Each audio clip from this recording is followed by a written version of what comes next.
Bapak Ibu Saudara yang terkasih di dalam Tuhan kita Yesus Kristus, ketika ada di tahun 2026 ini, ada begitu banyak rencana, ada begitu banyak harapan, bahkan juga ada begitu banyak kerinduan yang ingin kita capai. Namun bagaimana segala tujuan harapan yang ingin kita capai, tetapi di tengah jalan kita mengalami kegagalan, kita mengalami penderitaan, bahkan juga kita mengalami hal-hal yang tidak mengenakan. Pasti dalam hati kita akan ada kesedihan dan kekecewaan. Kesedihan, kekecewaan untuk tidak mampu menggapai sesuatu yang direncanakan secara manusia dapat kita sebut sebagai bencana yang rusak. Hal ini juga teralami dalam kehidupan seorang yang bernama Nick Vujicic. Saya pernah membawakan khotbah ini tentang siapa Nick Vujicic. Seorang yang lahir tanpa tangan dan kaki. Tidak ada dua tangan, tidak ada dua kaki. Dalam proses hidup dari masa kecil sampai masa usia pemuda, Nick Vujicic digambarkan sebagai bencana yang rusak. Dalam kesaksian dia pernah berkata, "Tuhan, jika Engkau mengasihi saya, mengapa saya diciptakan dalam keadaan seperti ini?" Bapak Ibu Saudara, mari kita bayangkan seseorang yang lahir tanpa dua tangan, dua kaki untuk menjalani proses hidup. Jika kita ada di posisi ini, apakah kita mampu?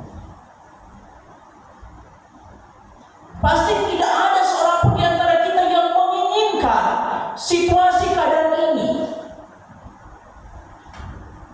Tetapi ketika Nick Vujicic menerima dia sebagai bencana yang cacat untuk dibentuk oleh pencunan, maka dikatakan hidupnya berubah, Bapak Ibu Saudara. Di mana saat ini dikenal sebagai seorang tokoh motivator dunia. Ketika dia berbicara, banyak orang yang kehilangan pengharapan, menemukan lagi pengharapan dalam hidup. Ketika dia bersaksi, banyak orang yang sedang ada dalam tekanan hidup yang berat, melihat pribadi Kristus dalam diri Nick Vujicic dalam segala keterbatasan, kekurangannya. Sehingga dapat kita katakan bahwa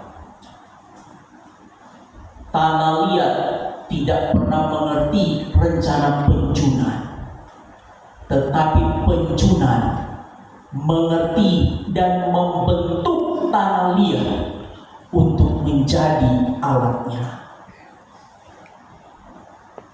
Firman Tuhan di hari ini,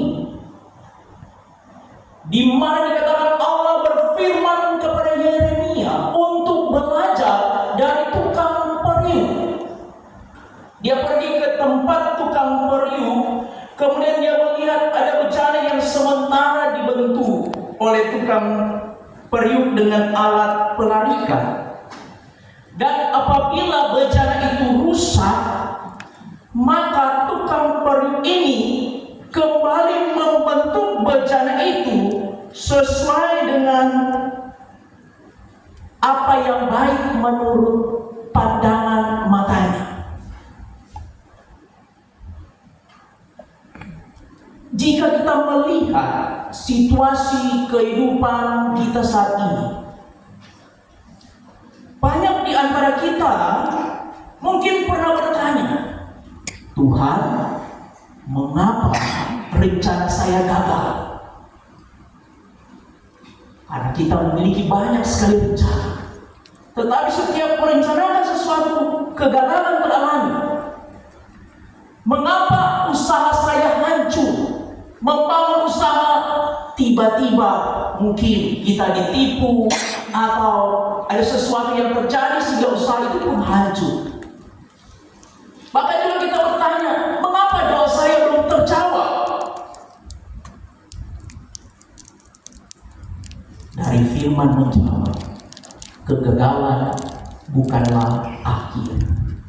Tapi jika kita menyerah dan tidak berpengharapan, itu adalah akhir dari segala sesuatu. Sehingga di dalam realita kehidupan yang kita jalani saat ini, mungkin saat ini di antara kita sedang mengalami masalah pergumulan rumah tangga yang terguncang, bahkan juga mengalami pelayanan yang merasa kering, bahkan tidak memberi arti. Bahkan juga kita mengalami gangguan kesehatan, mengidap sakit penyakit, yang semua itu mengental pemikiran kita bahwa kita ada dalam ketidakberdayaan. Namun tahukah Bapak Ibu Saudara, jika Tuhan izinkan itu terjadi, kita mengalami kegagalan, kesusahan, penderitaan, itu ibarat tanah liat yang sementara ditekan oleh penjunan. Jadi segala penderitaan dalam kehidupan, jangan kita menganggap bahwa tekanan hidup itu adalah penghukuman Tuhan. Tapi sebenarnya tekanan kehidupan itu adalah proses pembentukan Tuhan sehingga kita ada sampai saat ini. Ingat Bapak Ibu Saudara, tanah liat yang tidak ditekan dan dibentuk, dia akan menjadi tanah biasa dan tidak ada arti. Tetapi tanah liat yang dipukul, ditambah air, diputar, digoncang, dibuat, sekalipun sakit, sekalipun susah, sekalipun banyak tekanan, dikatakan kita sementara dipersiapkan untuk memperoleh hal yang besar dalam hidup kita. Menjawab setiap rencana yang gagal dalam kehidupan, itu dinyatakan seorang yang bernama Kolonel Sanders. Tahu tuh KFC?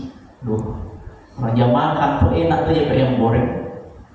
Dikatakan dari sejak usia 40 tahun dia membuat resep ayam goreng. Tetapi setiap dia membawa resep itu ke restoran-restoran, dia ditolak. Sampai berapa kali Bapak Ibu Saudara? 1007 kali. Bayangkan usahanya 1007 kali dari usia 40 tahun sampai usia 65 tahun. Itu berarti durasi waktu 25 tahun. Mengalami kegagalan. Tetapi setiap gagal dia bangkit lagi, setiap gagal dia berjuang lagi. Usia 65 tahun. Di restoran yang ke-1008, resepnya ayam goreng baru diterima. Dalam waktu 5 tahun di usia 70 tahun, dia mendapatkan sponsor $2 juta. Di tahun 1952. Dan itu usahanya dari gagal yang berulang-ulang kali, 1007 kali. Dikatakan ketika mengalami kesuksesan, bertahan sampai hari ini, bahkan juga mungkin akan bertahan. Jika Tuhan kenakan pasti sampai selama-lamanya, karena orang sama suka makan KFC itu. Inilah yang dinamakan proses Tuhan dalam setiap kehidupan dari orang yang mau bangkit dari kegagalan bahkan tekanan hidup. Mari kita lihat pribadi kita. Apakah kita adalah tanah liat yang ingin diproses dan dibentuk oleh penjuna yaitu Tuhan. Karena terkadang tanpa kita rasakan, mungkin tidak terjadi di sini, orang bukan jadi tanah liat, tapi jadi tanah sengketa. Di mana dia ada selalu baku ambil, di mana dia ada selalu baku marah. Dia ada di Karame baku marah di Karame, dia ada di Sario baku marah di Sario, dia ada di Sangir baku marah terus. Di mana dia ada jadi tanah sengketa. Apalagi tanah longsor, bimoli, bibir monyong 5 sen. Suka bawa cerita orang pe kekurangan, marnya iya dia pe kekurangan. Dan yang paling parah Bapak Ibu Saudara, kalau jadi tanah kuburan, rekenggot dia bilang dia punya. Sehingga dari hal ini menjadi refleksi di dalam diri kita adalah tanah liat yang siap dibentuk lewat proses Tuhan, bukan proses berdasarkan ketetapan kehendak kemauan saya secara pribadi. Dikatakan bahwa tanah liat tidak pernah berseru atau menyampaikan bahwa dia ingin dibentuk sesuai kemampuannya atau kemauannya, tetapi dia menyerahkan proses itu pada penjuna. Saat ini Bapak Ibu Saudara yang terkasih di dalam Tuhan kita Yesus Kristus, kenyataannya firman Tuhan kepada umat Yehuda pada zaman Yeremia dikatakan bahwa firman yang disampaikan oleh Yeremia dalam bentuk tukang periuk yang membentuk tanah liat itu dibantah oleh umat Yehuda. Ayat 11 dan 12 berkata seperti ini, sebab itu katakanlah kepada orang Yehuda dan kepada penduduk Yerusalem, beginilah firman Tuhan, sesungguhnya aku ini sedang menyiapkan malapetaka terhadap kamu dan merancangkan rencana terhadap kamu. Baiklah kamu masing-masing bertobat dari tingkah langkahmu yang jahat dan perbaikilah tingkah langkahmu dan perbuatanmu. Ini adalah kalimat perintah Bapak Ibu Saudara, di mana Tuhan sedang merencanakan penghukuman atau pembebasan, rencana damai sejahtera. Menunggu respon dari umat yang mendengar itu. Apa respon mereka? Ayat 12. Tetapi mereka berkata, tidak ada gunanya, sebab kami hendak berkelakuan mengikuti rencana kami sendiri, dan masing-masing hendak bertindak mengikuti kedegilan hatinya yang jahat. Jadi ketika ada perintah untuk bertobat, umat merespon dengan membangkang, menentang siapa yang terjadi. Katakan Yehuda Yerusalem dihancurkan oleh Babilonia, bahkan kerajaan Persia, dan mereka ditawan selama 70 tahun.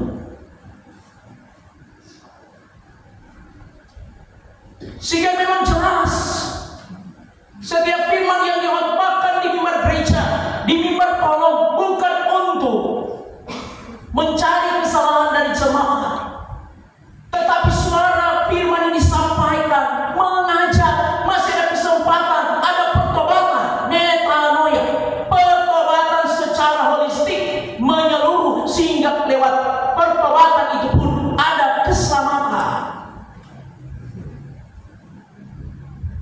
Sang pembawa firman pelayan Kristus tidak dapat memaksakan apa respon iman dari jemaat. Justru jemaat sebagai tanah liat yang mendengarkan firman Tuhan itu, ketika menyadari kesalahan dan dosa, maka menerima proses yang diizinkan oleh Tuhan.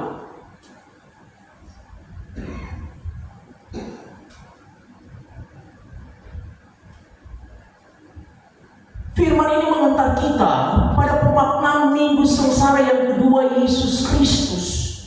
Sebuah perenungan tentang bagaimana arti keselamatan yang telah Tuhan anugerahkan di dalam hidup kita.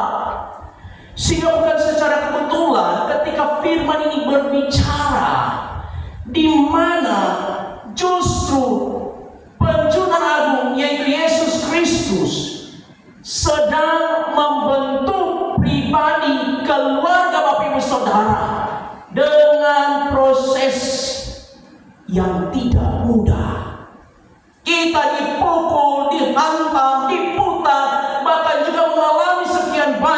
ujian dalam hidup.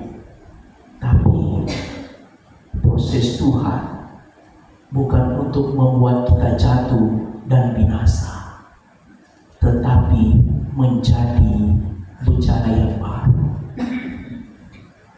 Banyak di antara kita yang mungkin menyadari ada begitu banyak kelemahan, bahkan kesalahan dan dosa.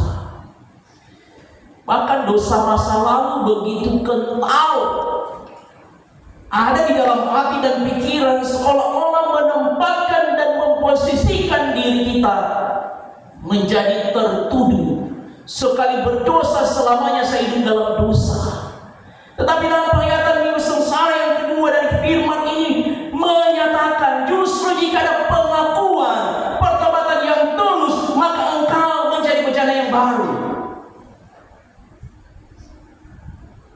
Karena itu Bapak Ibu Saudara, jika saat ini kita merasa ditekan oleh keadaan, percayalah Tuhan sementara membentuk, bukan menghancurkan kita. Jika hari ini ada di antara kita yang merasa gagal, ingatlah kegagalan di hari ini ada proses berkat Tuhan di masa depan.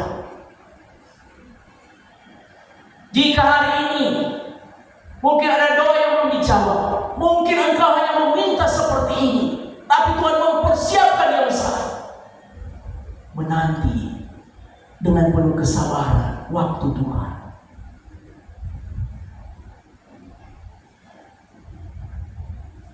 Sehingga dari setiap situasi keadaan yang Tuhan izinkan kita untuk alami sampai detik ini,